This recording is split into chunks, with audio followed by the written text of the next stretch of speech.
자, 그 다음 주제 보겠습니다. 정치적 중립.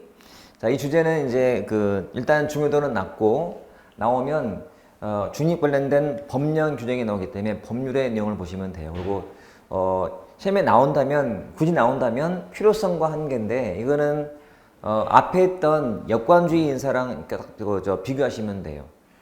중립의 뜻은 우리 책 보시면 의에, 공무원이 정치에 개입하지 않는다는 식의 그런 부정적이거나 또 소극적 개념이 아니에요. 공무원들이 정치에 개입하든 아니면 정책인 고려나 판단하든 간에 불편부당하게라는 거예요. 한마디로 불편부당성이.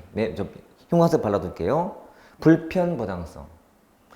정치적 중립의 뜻은 불편부당. 그러니까 누가 집권해도 공무원들은 여야 차별하지 말라는 거죠. 불편, 부당. 여당 편 들면 안 된다는 뜻이. 이게. 그러니까, 우리가 공무원에 근무하다 보면 정책적인 고려를 할 수도 있잖아요. 근무하다가. 근데 그 고려라는 것이 여당 편에 들어서 하면 안 된다는 거예요. 이게 중립의 뜻이다 보시고. 필요성인데, 중립이 필요한 이유는 한마디로 말하면 여권주의 폐해예요. 그러면 여권주의 폐해를 앞에서 배웠기 때문에 여권주의 단점이나 폐해를 알면은 이건 당연히 나와요. 폐해 대표가 뭐였어요? 여권제 폐해 그러면 비능률, 부패, 또 인정의 계속성 저해.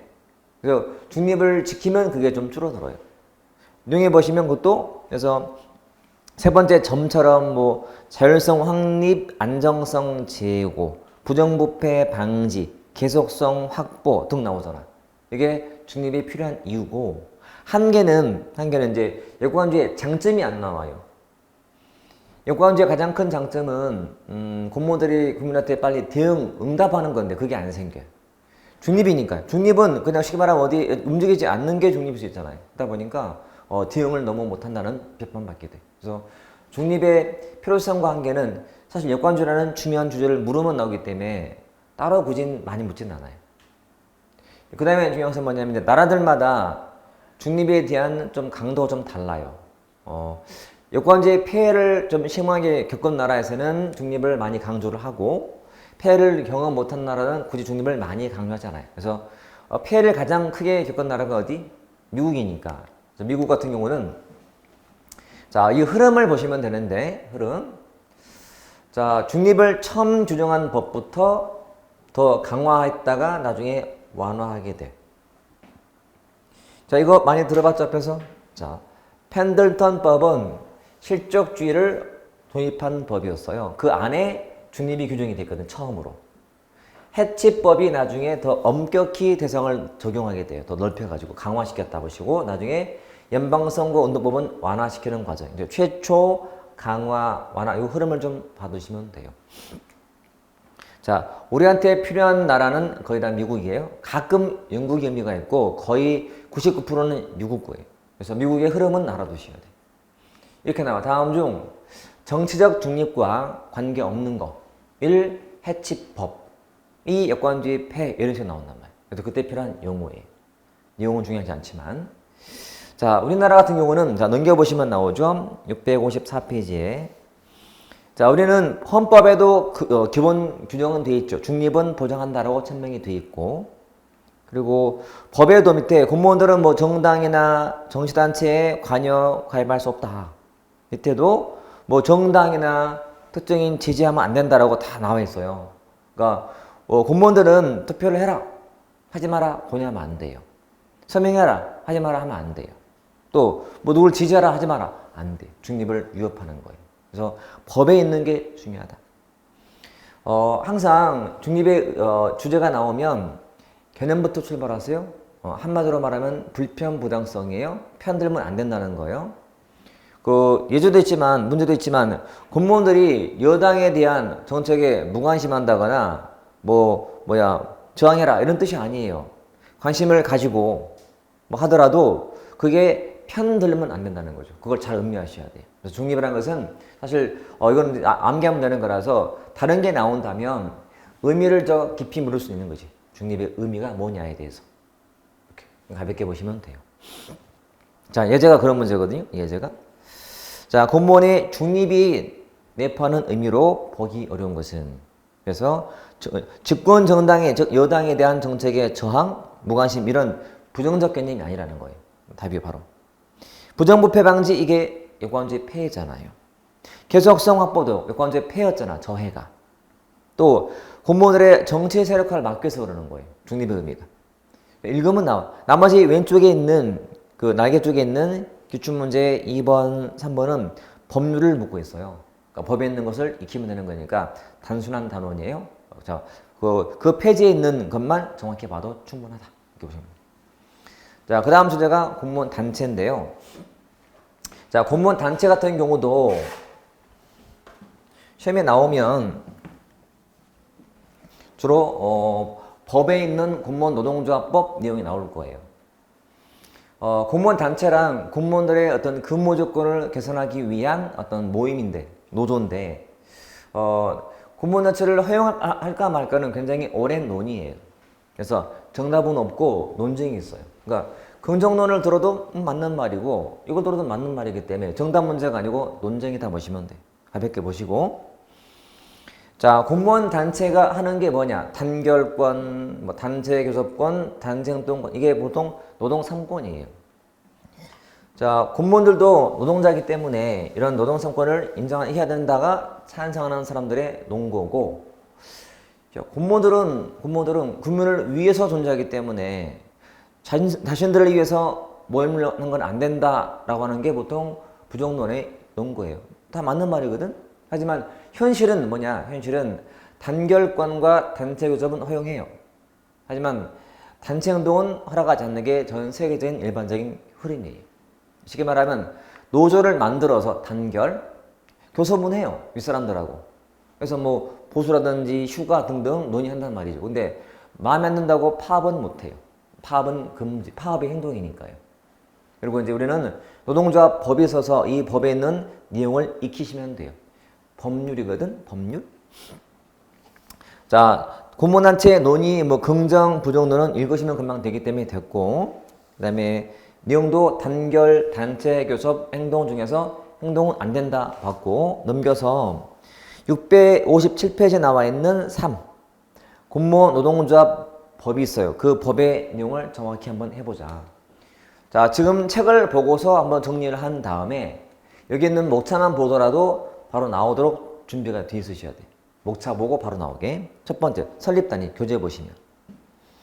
자, 국회, 법원, 헌재, 뭐 선관위, 행정부, 특별시, 광역시, 뭐 도, 시, 군, 구 단위로 설립을 하거나 또는 특별시, 광역시, 즉 시도 교육청 단위로 노조를 만들어요. 그러니까 공무원 노동조합, 그래서 노조는 뭔가는 단위가 있는데 그게 이제 약간 큰 단위예요. 그래서 행정부 노조, 이렇게. 법원 노조 이런 식으로 만든다. 2번은 노동조합을 설립하려면 고용노동부 장관한테 신고서를 내야 돼요. 고용노동부 장관 밑줄. 항상 법은요, 주체, 객체, 숫자, 의무냐, 절하이냐 꼭 잘 보셔야 돼요. 두 번째는 가입범인데 숫자가 뭐예요? 6급 동그라미. 6급 이하의 일반직, 니은 특정직 중에도 6급, 그 일반직 상당하는 특정직 그런 뜻이고, 그리고 디귿 별정직 중에도 일반직 상당하는 별정직이에요. 2번은 가입할 수 없는 직종이에요. 지휘감독 밑줄, 니은 인사보수 밑줄, 디귿 교정수사 밑줄, 리을은 조정감독 밑줄. 그런 직계나 그런 자리에 있는 사람들은 가입할 수가 없어요. 그래서 뭐 지휘감독 그러면 위에 있는 사람이거든. 6급 이하는 실무자 개념이고요. 5급 이상이 일종의 사용자나 감독자다 보니까 지감독하는 이 사람들은 가입이 안 돼요. 실무자만 개입된다 보시면 되고. 가입 범위가. 그 다음에 넘겨서. 자, 노동조합 전임자유지인데 노조 전임자라는 거는 노동 일만 하는 사람이에요. 1번. 임용권자의 동의를 받아서 노조 업무만 해요. 내가 내 일을 하면서 겸직하는 사람이 아니고 노조 일을 겸하는 게 아니고 이걸 그만 휴직을 하고 노조에만 전담하는 사람이 있어. 2번에 전임자는요 그 기간 중 휴직을 명해야 돼요. 그리고 3. 그 전임 기간 중 보수를 적립해서는 안 돼요. 2와 3을 묶어서 옆에다가 이렇게 써놓을게요. 무급휴직이라고. 무급휴직. 자, 노조 전임자는 일단 휴직을 명받고 휴직했기 때문에 보수를 안 줘요. 그러면 어떻게 먹고 살아요? 노조에서 줘요, 월급을. 노조비로 준다 보시면 돼. 4번은 자, 국가나 지자체는 공무원이 전임자였다는 이유로 승급이라든지 그 밖에 신분 관련된 불리한 처우에서는 안 돼요. 승급이 뭐라 했죠? 승급이? 호봉 상승. 호봉. 자, 노조 전임자 역할을 내가 뭐 1년 또는 2년 하고 돌아가다 복직했다라고 할 때 호봉은 올라가 있어야 돼요. 호봉의 불이익을 주면 안 되기 때문에. 자, 교섭 및 처리 권한에서는 1번에 중간에 국회는 사무총장, 법원은 행정처장, 행정부는 인사혁신처장 등이 노조 대표자예요. 쉽게 말하면 인사권장하에 장이 또 사용자 대표자라고 보시면 돼요. 그러니까 인사의 담당 부서가 있어요. 국회는 사무처에서는 하는 텐데 사무총장이 인사를 총괄하거든. 그럼 거기서 협상할 때 사용자 대표가 되는 거예요. 그리고 밑에 5번은 쟁의는 금지죠. 그래서 파업 태업은 금지돼 있어요. 파업 태업 금지. 그리고 6번 조정 신청을 해요. 교섭이 결렬되면 일방 또는 쌍방이 어디에 중앙노동위에 조정을 신청하고 신청을 받으면 며칠 이내에 30일 이내에 종료해줘야 돼. 30일 동그라미. 또 30일 연장할 수 있는 30일 그렇게. 응? 30일 이렇게. 우측에 7번에 공무원 노동관계조정위원회. 자, 교섭이 결렬되면 이를 조정 중지하기 위해서 중앙노동위에 두죠.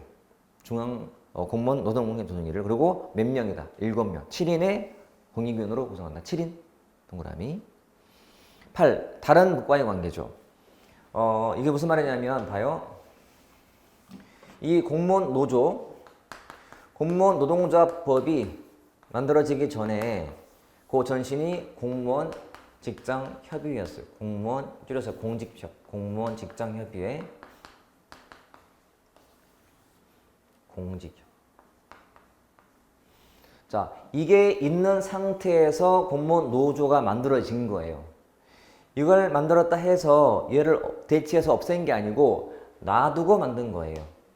그래서 여기에 있었던 규정이 거의 다 반영이 돼서 만들어진 거고, 현재 공직사회는 사용자 측하고 협상할 수 있는 단체가 2개 있는 거예요. 공직협과 공무원 노조가 있어요. 그러면 공무원은 돼서 공직협에 가입하고 안 하든, 여기에 하고 안 하든, 뭐 둘 다 안 하든 그건 여러분 자유야. 둘 다 하든. 그러니까 둘은 같이 오는 중이에요. 같이. 그래서 이 법이 있다 하더라도 공직협 설립 운영을 방해하진 않아요. 같이 간다 보시면 되고, 벌칙. 파업 태업하면 안 되는데 한 사람들은 5년 이하의 징역, 5천만 원의 벌금에 처해요. 5년 5천만 원 벌금. 그렇게 다 필요한 암기사항들이에요. 암기사항. 자, 이 법이 그렇게 조항이 많지 않아요. 나와봤자 이 정도를 앞에 목차만 보고 뒤에 말들이 또 오르게 공부해 두시면 돼요. 이게 공무원 노동조합 법의 내용이었어요. 자, 예제 보신. 다 법률 문제죠. 옳지 않은 것은 1. 지휘감독권 행사하는 사람들은 가입할 수가 없어요. 지휘감독, 까봤죠. 뭐 교정수사, 그 다음에 뭐 인사보수 등 안 되기 때문에. 그리고 2번도 그 전임자한테는 전임 기간 중 보수를 지급해서는 안 되잖아요. 무급휴직. 노동위에 두는 공무원 노동관계조정위는 몇 명의 공익위원? 7인 이내의 공익 틀렸네. 7인. 그리고 파업 태업한 사람한테는 5년 5천만 원, 5년 징역 5천만 원 벌금에 처한다. 맞지? 거의 다 그냥 법률 문제예요. 법률 그렇죠? 그래서 아무튼 법률은 굉장히 단편적이어서 열심히 하면 범은 되는 쉬운 내용이. 자, 그 다음 이제 인사의 마지막 주제가 신분보장과 징계죠. 징계. 일단은 보장의 뜻은 공무원들은요, 개념처럼 법에 정한 사회가 아니면 의사에 반하는 불리한 처벌을 받지 않는다가 보장의 뜻이에요. 그러니까 공무원들은 법정 사유가 있으면 그 사유에 내가 해당되면 의사랑 관계없이 불력을 받는다예요. 그렇게 보시고 넘겼더니 근데 공무원에 대한 이런 신분 보장에 가장 큰 위협되는 게 뭐냐면 면직이야, 면직. 면직은 공직을 박탈당하는 거니까 그만두는 경우예요. 여기처럼 나누면 강제 퇴직이 있고 임의 퇴직이 있다.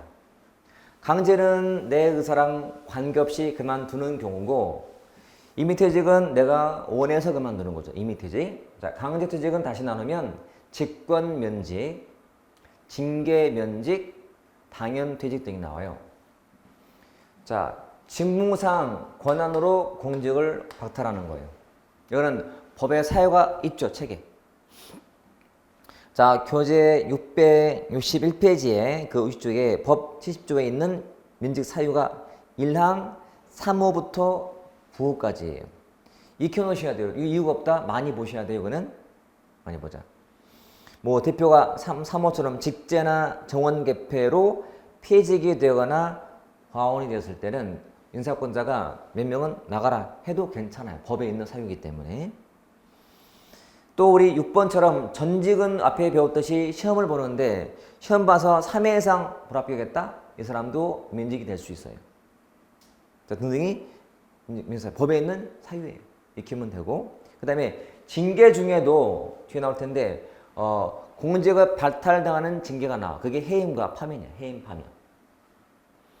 자, 당연퇴직은 주로 임용 결격 사유가 그래요.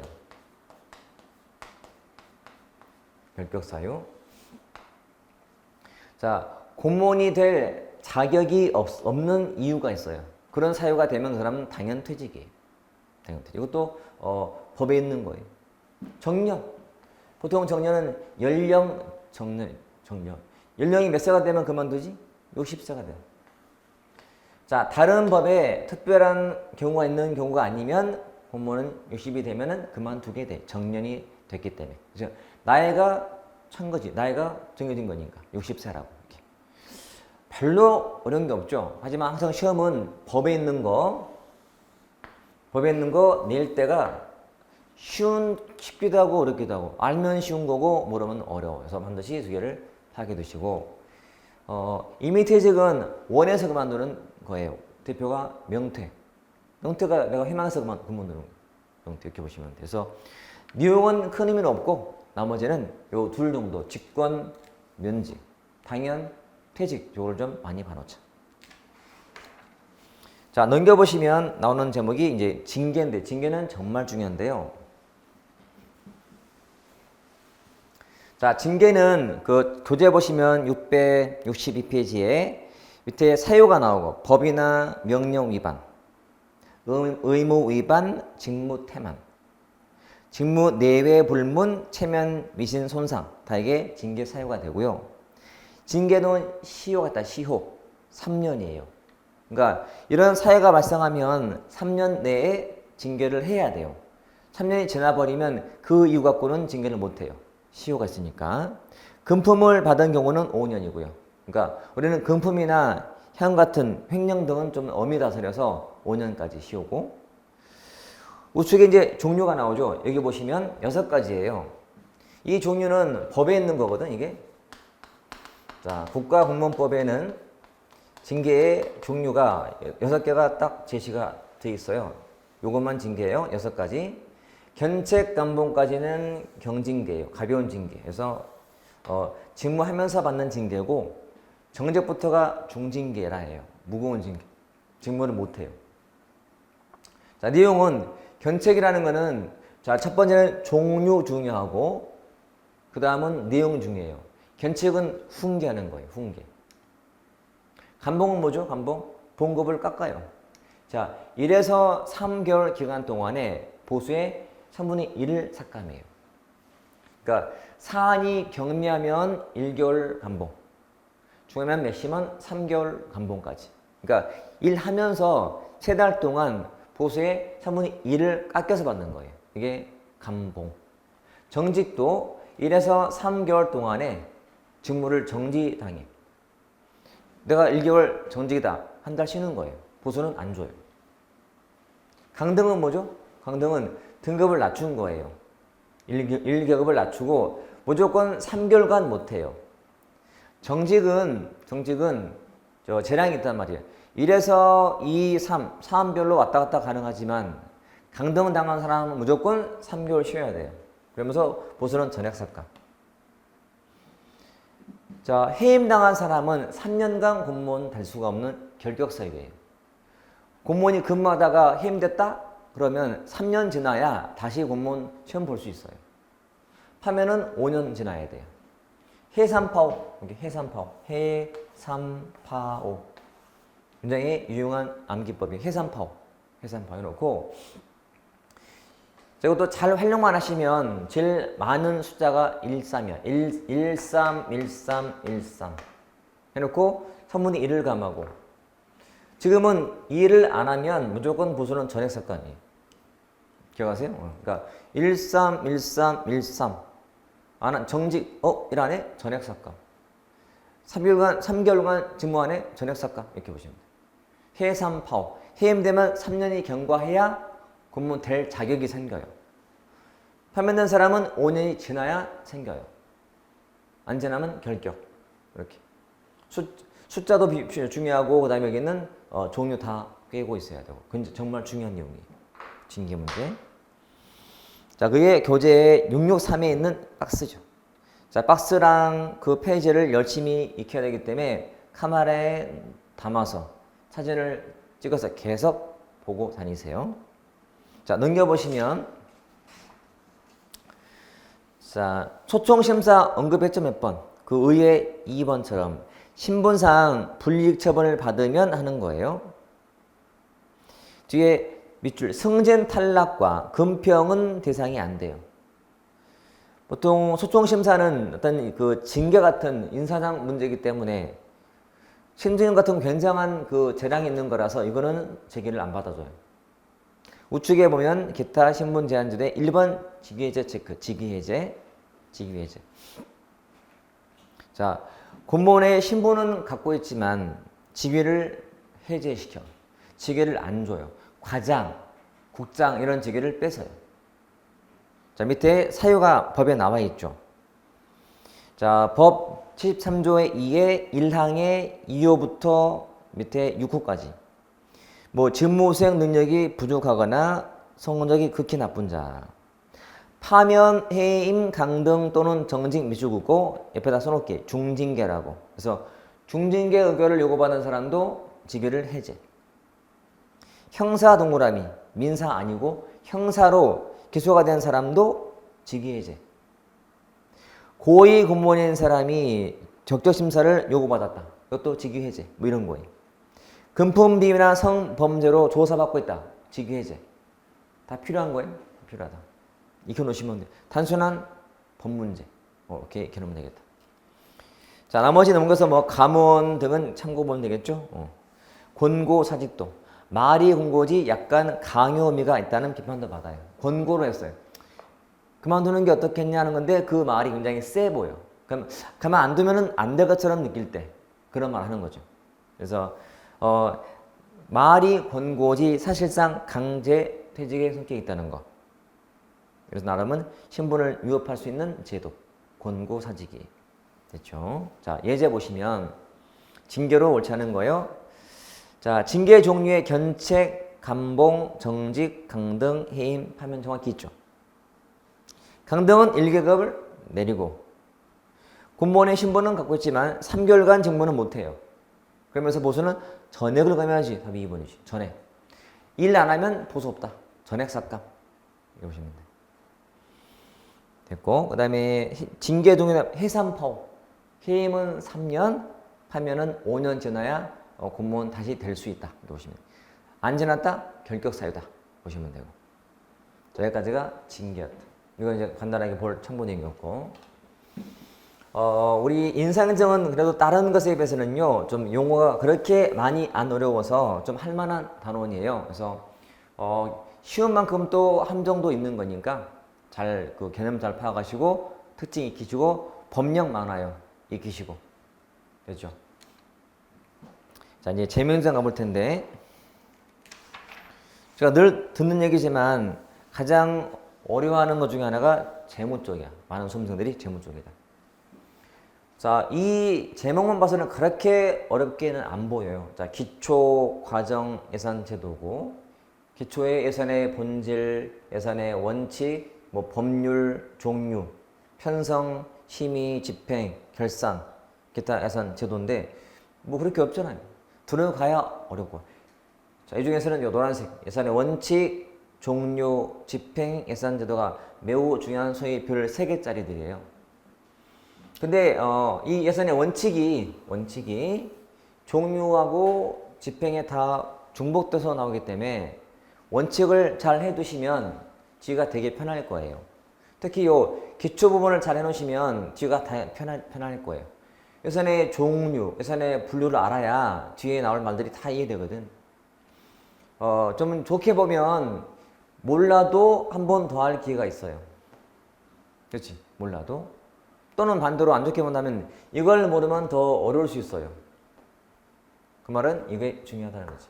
그러니까 별 3개를 채더라도 특기가 중요한 거지. 알면 뒤가 되게 편해지기 때문에. 이렇게 봐두시고 자, 하나씩 보자면 자, 예산의 개념부터 예산은 1년 동안의 세입과 얼마가 들어올 거다. 수입과 세출의 예정적 계산이야. 얼마가 들어올 거고 얼마를 쓸 건지 예정한 문서예요. 예정적 계산이 예산. 예정적 계산. 이렇게. 예정적 계산, 예산. 얼마가 들어오고 나간다. 예정한 계산서. 이게 예산이에요. 예산. 개념이죠. 자, 기능이 나올 텐데 기능은 자, 목차가 정치, 법, 그리고 행정, 경제고요. 정치 그러면 기본 특징은 조정과 타협이에요. 저 사람 참 정치를 잘한다. 그러면은 타협을 잘하는 사람이야. 주고받는 게 능해. 이게 정치야. 정치는 서로 얻는 게 있어야 되잖아. 얻고 또는 양보도 하고. 이거 적당히 해야 정치야, 정치. 법이란 준수해야 되고요. 자, 정치는 조정타협. 그리고 법은 준수해야 되는 것. 즉, 국회가 예산을 심의 의결해주면 정부는 그렇게 써야 돼요. 의결한 대로 안 쓰면 나중에 책임을 져야 돼요. 자, 법이란 그 기본 개념이 지켜야 하는 것. 의회의 의결대로 해야 하는 것. 그런 기능이 있다는 거예요. 법적 기능은. 자, 행정과 경제는 또 분류가 돼요. 행정은 다시 통제, 관리, 계획, 참여, 감축으로 분류가 되고 이게 뒤에 나올 예산 제도의 흐름과도 똑같아요. 자, 품목별 예산인데 얘가 가장 강조하는 게 통제예요. 통제 지향이에요. 성과주의는 관리 지향이고요. 계획 예산은 계획 지향이고요. 엠변은 참여 지향이고요. 연계주는 감축 지향이에요. 뒤에서 또 나올 거예요, 여러분. 그러니까 지금 나온 것들은 또 나오기 때문에 적어도 자꾸 봐놓을 기회가 많을 거예요. 그리고 봐두시면 뒤가 편해질 거예요. 그 다음에 자, 경제도 다시 나오면 이렇게 학자가 둘이 남아요. 하나는 머스그레이브, 한 사람은 키인스인데 둘 다 기능에 대한 입장이 조금 달라서 자, 머스그레이브는 자원 배분, 소득 재분배, 안정화 기능을 주장한 사람이고 케인스는 경제 발전이라든지 또는 성장 촉진을 강조한 사람이에요. 성장 촉진 이렇게.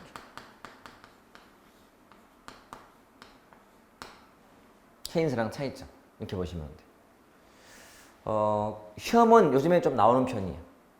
자원 배분은 주로 시장 실패에 대한 정부의 역할을 설명하는 거예요. 시장 실패. 그 대표가 자, 공공재 볼게요. 공공재 존재다. 자, 공공재라는 국방이나 외교나 치안 등은 시장에 맡기면 자원 배분이 제대로 안 돼요. 소득 재분배는 주로 세금 같은 누진세 같은 거, 누진세. 있는 사람이 더 내는 제도, 누진세. 안정화는 뭐 물가라든지 물가 또는 실업 이런 데에 대한 정부의 역할을 강조하는 거예요. 구분하자. 그래서 다음 예산의 기능 중 머스그레브가 제시한 기능이 아닌 것. 그럼 답은 경제 발전 또는 성장 촉진 기능. 비교하시면 돼요. 자, 여기까지 기본 기능이다. 자, 교재는요 678페이지에도 참고의 내용이 나오고요. 우측에도 되게 복잡하게 보여도 지금 제가 설명드린 또는 메모한 것만 보시면 이쪽은 다 풀린다.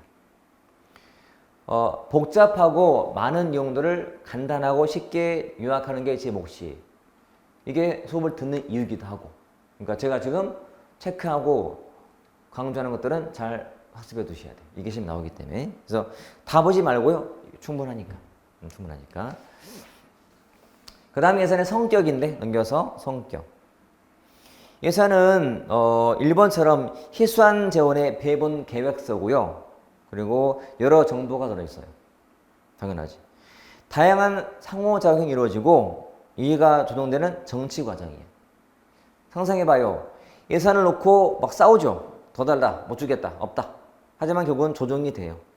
타협이 되고 이게 정치야. 정치란 조정과 타협이다. 투쟁, 예산 자체가 투쟁의 결과물이야. 싸우고 싸우다가 나온 결과물.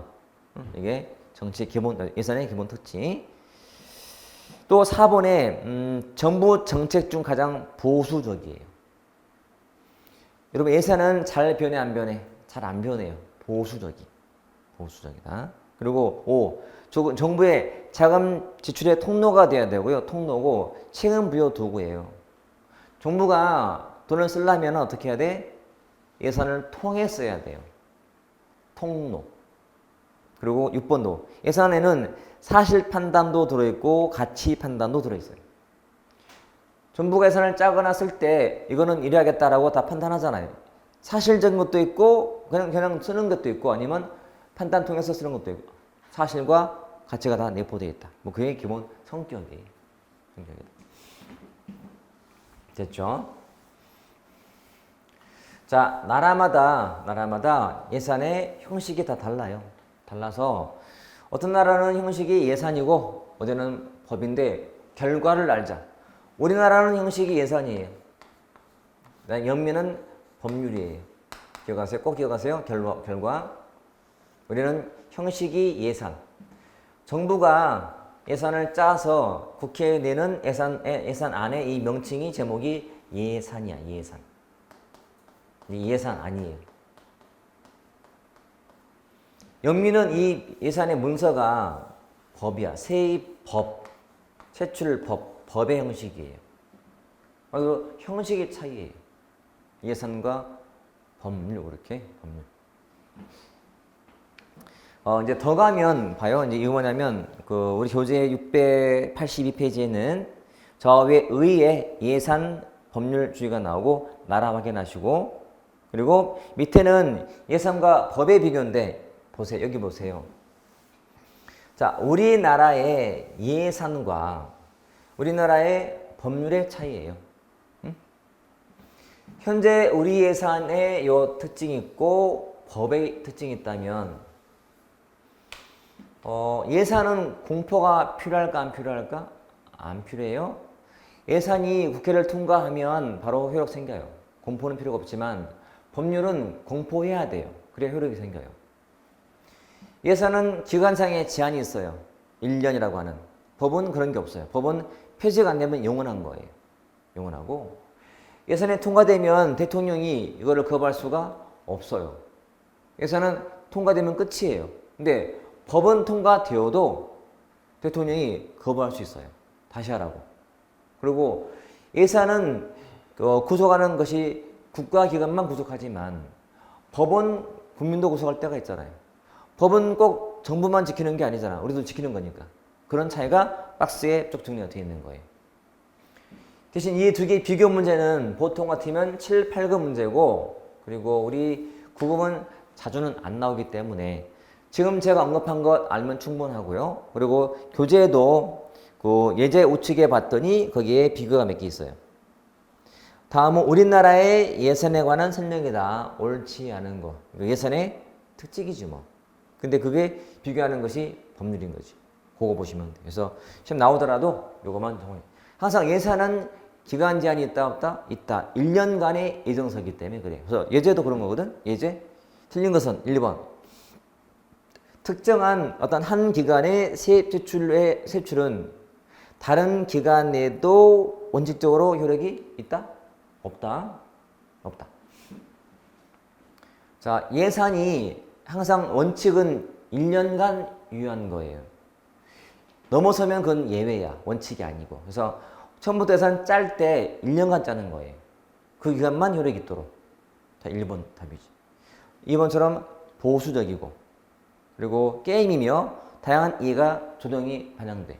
정치적 과정이니까. 그리고 통제한다는 것은 민주주의랑 관계되다. 통제. 민주주의 개념이다. 자, 지금 봤던 예산의 본질 쪽은 그래서 기본적인 사항이 많다 보니까 꾸준히 나오긴 나오지만 그렇게 어려운 건 없다. 보시고 이걸 잘 숙지만 잘해서 연습만 해놓자. 그래서 책에 있는 문제, 제가 설명드린 내용만 보면 예산의 문제는 다 풀 거예요. 자, 그 다음이 워낙 중요한 원칙이다. 예산의 원칙. 자, 원칙은 지켜야 되는 거잖아요. 그렇죠? 룰. 나누면 전통과 현대가 있어요. 그럼 잠깐 상상해봐. 그럼 시험에 뭐가 나올까요? 두 개 비교겠지. 다음 예산의 원칙 중 성격이 다른 것은 묻거나 아니면 다음 예산의 원칙 중 뭐 전통적 원칙이 아닌 건 묻거나 또는 학자가 나와요. 이걸 더 강조한 사람은 노이마르크고 노이마르크 이러면 스미스예요. 스미스.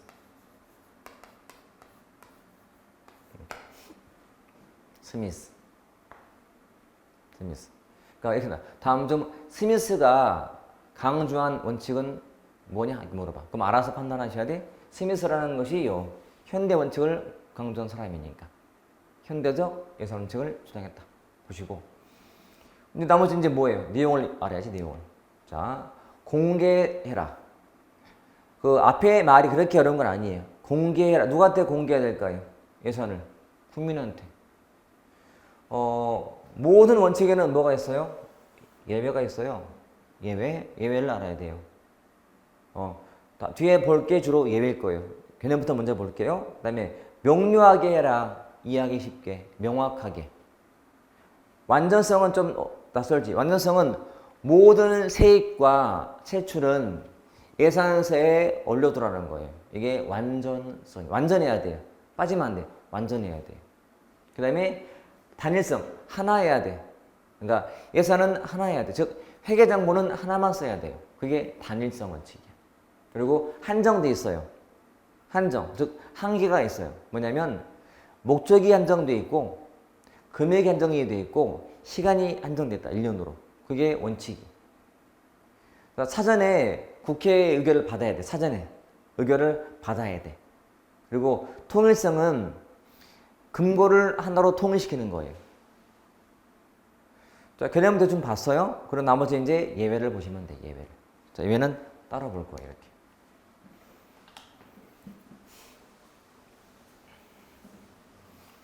어때요? 어우, 어마어마하죠? 엄청 많네요. 공부를 처음 한 분들은 이게 눈이 막 휘둥그레지는 거야. 용어도 어려워요. 뭐 이건 쉬운데 뭐 총괄예산, EBB, 전대차관, 순계예산, 현물출자, 수입대체경비, 추경, 이용 전용, 뭐 계속비, 조상충용, 아우 엄청 복잡.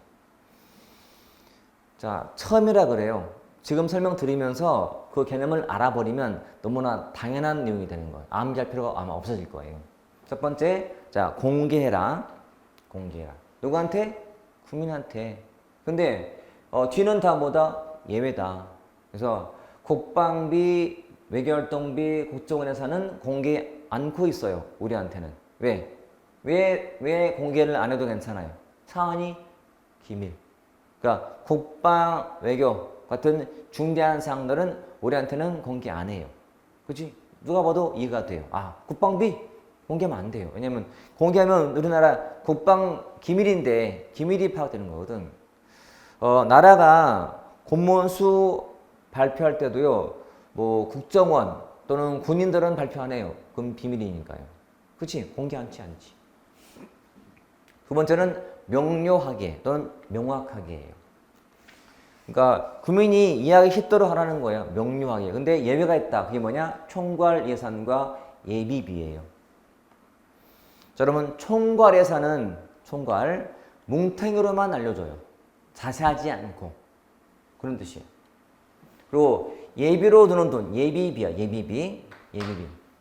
그러니까, 비상금.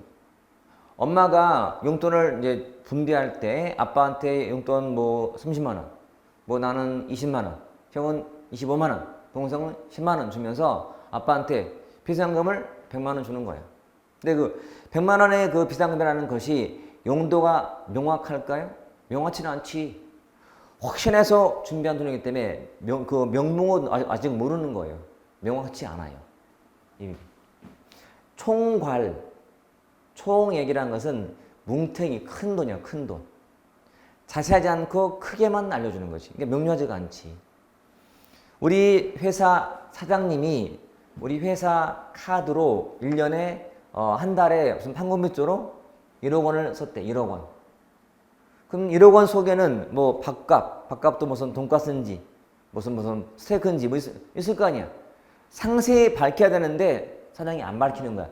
총 1억이다만 밝히는 거야. 총괄. 총 1억이야. 그러니까 명료하지가 않지. 이게 예외니까요. 됐지? 자, 이들은 좀 쉬운 편이에요. 그 다음에 완전성인데 원래 뜻은 모든 세입과 세출은 예산에 계상을 하는 거고요. 이게 다른 말로 예산 총계주라고 불러요. 예산 총계주의. 예산 총계주의인데, 자, 모든 수입 또는 모든 세입과 세출을 예산서에 올려야 돼요. 이게 예산서면 모든 세입은 어떻게 예산서에다가 다 올려놔야 돼. 모든 세출은 예산서에 올려놔야 돼. 모든 세입과 모든 세출은 예산서에 계상을 해서 해야 돼요. 이게 완전한 거예요. 예외가 있다. 첫 번째, 전대차관. 자, 용어가 어렵죠. 전대차관. 차관이 뭐지? 차관? 차관은 다른 나라에서 빌려온 거예요. 그 빌려온 돈을 다시 돌려서 대출해줘요. 차관을 전대한다라고 돼. 차관 전대 또는 전대차관. 자, 기재부 장관이 차주, 빌려오는 주체가 돼서 일본에서 돈을 꼬았어요. 꼬은 돈을 다른 사람한테 돌려서 대출해 주는 거예요. 이게 전대차관인데 이거는 예산서에 없어요. 따로 하거든. 모든 세입과 세출을 예산서에 올려야 되는데 이 전대차관은 예산서에 없어요. 그러니까 예외지.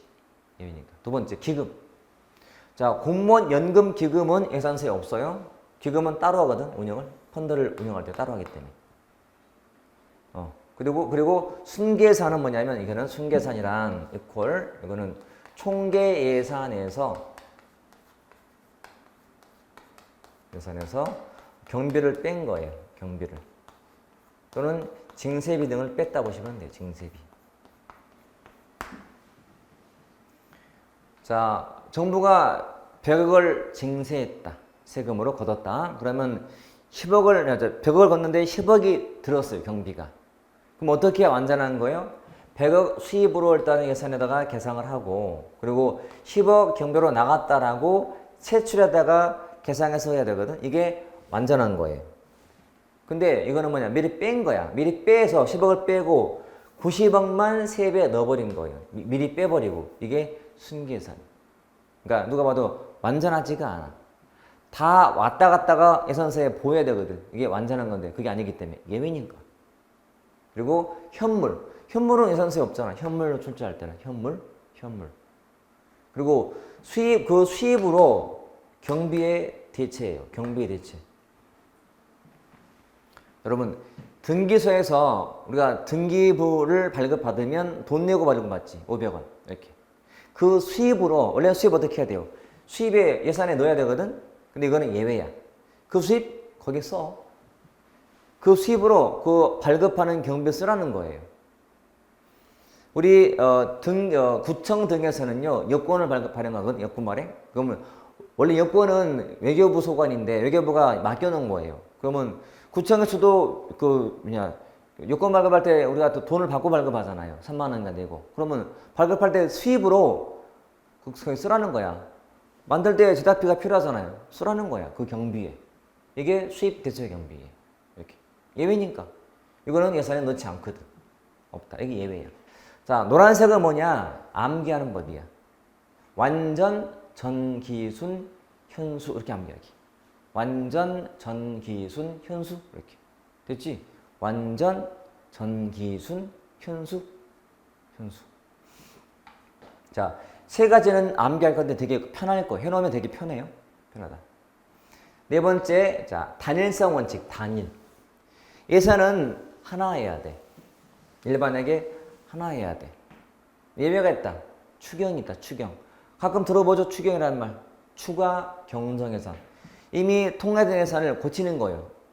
돈이 모자라서 아예 금액을 추가해서 고친 거예요. 추경이라고 불러요. 특별회계 예산.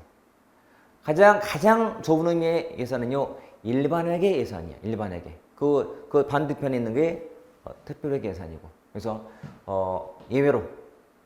기금도 예외로 둬요. 기금과 예산은 좀 다른 거거든. 자, 암기 앞에 따면 단추특기. 단추특기. 단일성 원칙 예외가 추경, 특별회계, 기금이야. 단추특기 암기하자. 됐죠? 단추특기.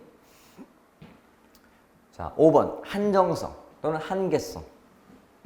한정 또는 한계 또는 제약을 뒀다. 제약. 무슨 한정이냐면 목적을 한정했다. 그 목적 왜 못 쓰게. 거기만 써야 돼. 목적이 한정돼 있어요. 한정성. 그 다음에 금액이 딱 한정돼 있어요. 금액에 제약이 있어요.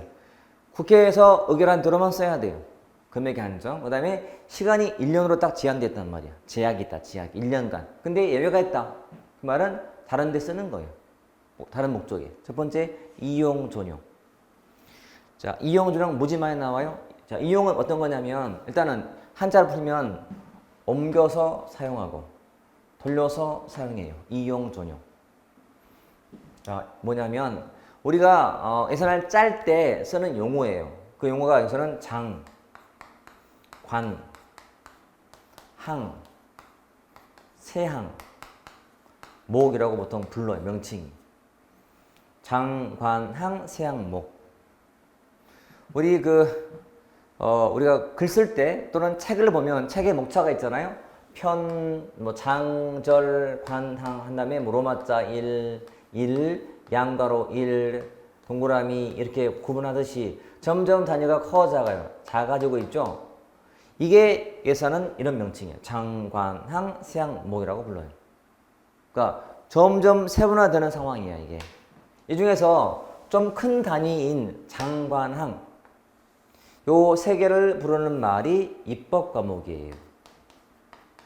입법 과목이고 요 세항목이 행정 과목이에요. 행정 과목. 이렇게.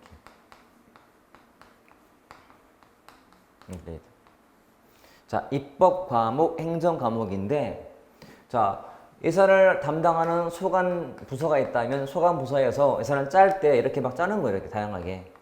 여기 얼마, 여기 얼마 이렇게 짜고 또 여기도 다시 얼마 또 쪼개고 또 쪼개고 또 도 쪼개고 도 쪼개는 건데 점점 세세해지는 거거든. 이 중에서 봐요. 개념을 암기하셔야 돼. 이용이란 입법 과목인 장, 관, 항 간의 상호 용통이에요. 상호 용통. 그러니까 여기에 쓸 것을 여기에 쓰거나 이거를 여기에 쓰거나 이걸 여기에 쓰거나 이렇게 용통하는 거예요. 잘 봐요. 이거 돌리면 이렇게 돌리면 장, 관, 항, 세항, 목 이런 식이에요. 우리 목차 나누듯이. 그래서 서로 용통을 해. 이게 위에는 이용이라고 부르고 밑에는 전용이라고 불러. 전용. 그러니까 다른 목적에 쓰는 거지. 목적 외에 쓰는 거지. 예외니까. 이용, 전용. 거의 기계처럼 튀어나와야 돼. 이용이란 어떻게 한다고? 입법 과목인 장, 관, 항 간의 상호 용통이라고 불러요. 전용은 행정 과목인 세항, 목 간의 상호 용통을 의미한다. 라고 암기가 돼 있어야 돼. 두 번째는 금액. 금액이 안정됐는데 금액이 모자라. 즉 예산이 통과될 때 예산보다도 돈이 모자라. 그때 필요한 게 비상금이지. 예비비. 그 다음에 추경. 돈 비상금으로 안 돼. 그때는 아예 예산을 뜯어고쳐야 돼. 그게 추경이야. 추가했어. 뭘 추가한 거야? 예산을 추가한 거지. 돈을 더해서 고쳤다. 추경. 됐지? 그 다음에 2월. 여러분 2월이 뭐지? 2월이? 우리 달을 넘기는 게 2월이죠. 우리 뭐 학원 수강증을 2월 한다. 그 말하잖아. 2월 한다. 이번 달에서 다음 달로 2월 한다. 데이터도 2월 시켜요. 다음 달로. 봐요. 2019년도에 예산을 항상 집행 중인데 이 예산이 다음 해로 넘어가는 게 있어. 이게 2월이야. 20년으로 넘어갈 때. 달을 옮겼어요. 12월 달에서 1월 이런 식으로. 기간을 넘어선 거예요. 원래는 이 안에 끝내야 되는데. 이렇게. 2월. 그리고 계속비는 계속되는 돈이야. 예산의 기본 기간이 몇 년? 1년. 근데 계속비는 5년이에요. 처음부터 5년이야. 처음부터 사업을 짤 때 5년간 사업을 짜는 거예요. 5년간 사업을. 1년짜리가 아니기 때문에 예외. 조상충용은 다른 말로 앞당겨 충당 사용해. 앞당기어 또는 앞당겨 충당 사용할 때. 자, 미리 일일 줬자. 일찍 땡겨 쓰는 거예요. 여러분도 용돈 받을 때 보세요. 원래는 12월 말 쓰고 새롭게 받아 써야 되는데 미리 당겨 쓰는 거지. 급하니까. 엄마 급하니까 다음 용돈 좀 미리 주세요. 쓰는 거야. 미리 당겨 써요. 기간을 넘어선 거지. 이미 당겨 썼기 때문에. 예배니까. 개념을 알면 그 원칙에는 자연스럽게 잡히게 돼 있어요. 암기 안 하더라도. 응? 당연히. 그 다음에 자 사전에 의결을 받아야 돼. 국회에. 예외가 있다면 사고 2월이야. 사고 2월. 여러분 느낌상 사고야. 사고. 사고는 예측이 돼야 안 돼. 안 되지. 봐요. 2019년도에요. 올해 연령 거를 예산을 짜는 거거든. 예산을 짜. 그럼 예산을 편성할 당시에는 예상을 못했어요.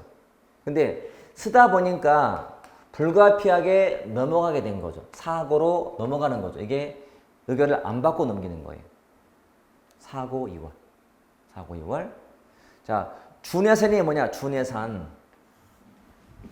자, 새로운 회계연도가 개시될 때까지 예산이 의결이 안 됐어. 국회에서. 자, 1월 1일 0시에 새로운 회계연도가 개시가 돼요. 그 말은 12월 31일 24시, 즉 자정까지는 예산이 성립이 돼야 돼. 근데 자정이 됐어도 여야가 싸우느라고 의결을 못했다. 이게 불성립이에요. 근데 당장 쓸 돈이 필요하잖아. 1월 달에. 그때는 전년도에 준해서 쓰는 거예요. 이게 준예산 제도야. 예산이 국회에서 의결이 안 된 상황이야 지금. 그때는 뭔가 쓰긴 써야 되거든. 그때 쓸 수 있게 만든 것이 준예산제도. 전년도 예산에 준하여 쓴다. 그러니까 기본 경비는 쓰게 해놨어요. 이게 준예산. 의결을 아직 안 받은 상태야. 준예산. 그다음에 자 예비비의 지출. 자 비상금을 준비해놨어요. 만약에 뭐 2조를 준비해놨 비상금으로 예비비로. 근데 이제 실제로 그럴 일이 생긴 거야. 그때는 그냥 쓰면 돼요. 쓴 다음에 사후에 승인 받으면 돼요. 사전 말고 사후에 가서 의회한테 말해주면 돼. 의회, 우리가 썼다. 국회에서 딱 심의하면서 결산 보면서 괜찮다. 잘했다. 예, 그러면 돼. 그러니까 중요한 것은 예비비의 총액은 미리 승인을 받아놔요. 총 2억 필요하면 써라. 오케이? 예. 근데 실제 쓸 때는 그냥 쓰면 돼요. 또 묻지 말고. 쓴 다음에 나중에 승인 받으면 돼. 이렇게. 자, 전용. 아까 이게 뭐였지? 전용. 행정 과목인 시행목관의 상호 용통.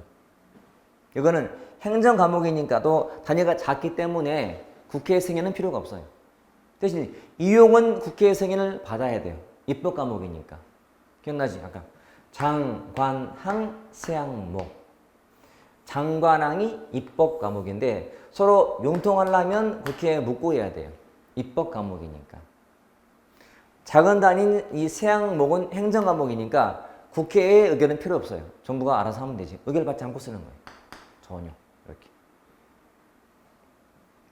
자, 7번 통일성 뭐냐면 특정한 세액과 특정한 세출을 연계하면 안 된다는 건데 이런 거예요.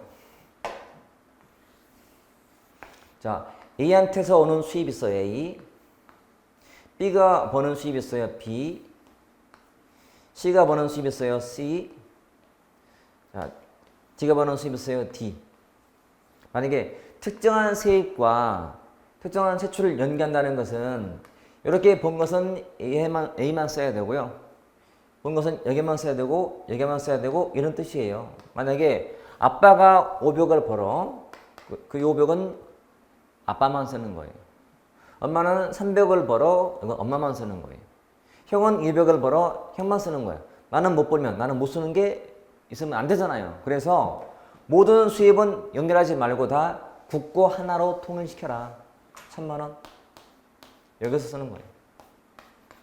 그러니까 모든 수입은 다 국고로 가져와서 국고에서 나가도록 하자. 이게 통일성 원칙이에요. 예외가 있다. 첫 번째, 자, 특별회계가 있다. 특별회계. 저거는 처음부터 특정한 세입으로 특정한 세술에 쓰려고 만든 회계 방식이에요. 처음부터 예외야. 목적세, 목적 있는 세금이야. 목적이. 교육세 어디 쓰려고? 교육에 쓰려고. 처음부터 그 수입으로 거기. 기금, 공무원 연금 기금 어디에 쓰려고? 공무원 연금에 쓰려고. 그 다음에 그 수입으로 바로 그 경비에 쓰는 거예요. 그 수입으로 바로 경비에 쓰는 거지. 등기부, 등기소에서. 이렇게. 예외니까. 자, 이거는 앞에 따서 특목기수. 특목기수. 이렇게 유추해 볼까요? 우리 통일을 위한 특목고를 만들 거야. 특목고를 만들기 위한 기금 만들고 기금이 없으면 수입할 거야. 자, 특목고, 기금 수입. 이렇게. 특목, 기금 수입. 짧게 그냥 특목기수 이렇게 암기할게. 완전 전기순 현수. 그리고 단추 특기. 그리고 특목기수 이렇게 암기하시면 돼요. 자, 굉장히 많은 걸 봤어요. 자, 제가 한 이 강의는 한 번에 만족하지 말고 몇 번 반복 들으세요. 반복. 그냥 왔다 갔다 하면서 들으세요. 그냥. 들으시면 이게 굉장히 많이 귀에 박힐 거예요. 이게 되어야 귀가 쉬워져요. 귀가. 자, 이게 전통호적 예산 원칙이었다. 그럼 비교하는 게 있죠. 비교. 요거. 자, 예산의 원칙은 어떻게 나온다 했어요. 일단 현대 원칙과 비교한다. 그래서 현대 원칙 봤더니 명칭부터가 많이 달라요. 자, 뭐 계획의 원칙, 책임의 원칙, 보고, 적절한 수단 구비, 뭐 당원 절차, 행정부 재량, 시기 신축. 이쪽은 행정부의 우위 원칙, 행정부 우위. 행정부한테 주도권을 주는 거고, 여기는 입법부 우위예요. 통제하려고. 그래서 노란색은 암기법이고, 그래서 다음 예산 원칙 중 성격 다른 거 찾아갈 때 쓰는 말들. 요거 비교하시면 돼요. 이렇게. 자, 책에는 요것들 다 정리한 것이고 제가 지금 강의 때 한 말이 그냥 그대로 나와 있는 거예요. 그래서 일단은 글도 중요하지만 일단 이 강의를 들어서 일단 듣자마자 알게 해두시고 자, 예제 풀어보고 싶게요. 자, 688페이지 가시면 거기 이제 예제가 있잖아요. 지금 거의 그 반복이에요, 반복.